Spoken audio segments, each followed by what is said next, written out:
Alright guys, this is Shum, and today I want to make this video about just a basic understanding of calories and macros, and where a lot of people go wrong when they start to try to diet.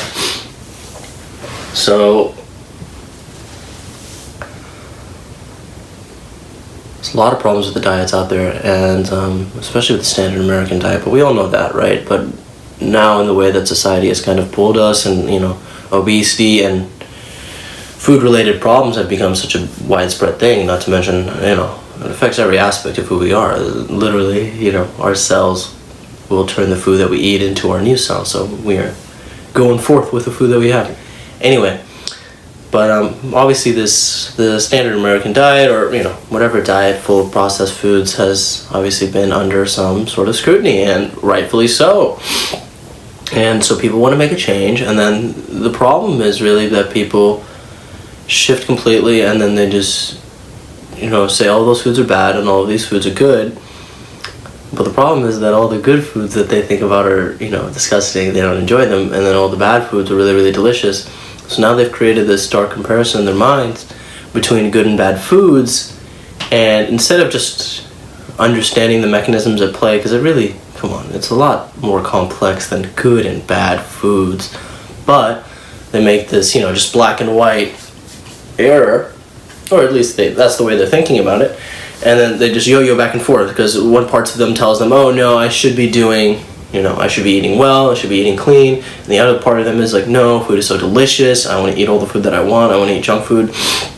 And then these two sides clash, and really people split themselves down the middle, and this is why a lot of people have so much problem with dieting. But like I was saying, that good and bad food is it's just a human error, and it's our attempt to throw a catch-all rule on top of food, and really that's not the way that food works. If we actually analyze food, analyze actually the way that our body processes work for biological breakdown of these foods and all of these different things, then we can come at food from not just a good and bad standpoint, but what do we want, what nutrients are we trying to get, and what foods can we eat to get there. So just to break it down really quick, there's two major components of food that we interact with on a daily basis, right? And these are the things that have been coming out a lot. So we have calories first, right? Calories. And then we have our nutrients. Calories is the thing that everybody's been, very obsessed with lately, right? Everybody's tracking their calories. All the nutrition is found on the menu of restaurants, all these things. And that's totally fantastic. That's great, because you need to be in a calorie deficit to lose weight. Calories are the raw energy that your body can get from these foods, every food, proteins, fats, and carbs. It all breaks down the calories and uses that for energy. Now, on the other hand, we have nutrients, like I was saying, those proteins, fats, and carbs, along with the vitamins, the minerals, the fiber, everything, really.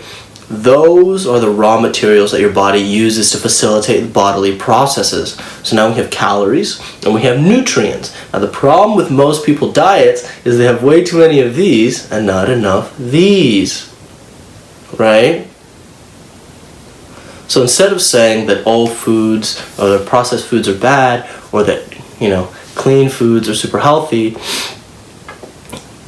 let us look at the body's processes. And I'm going to make another follow-up video to this. Let me know if you liked it. Leave a like, comment below, subscribe, and thanks guys. Thanks for listening.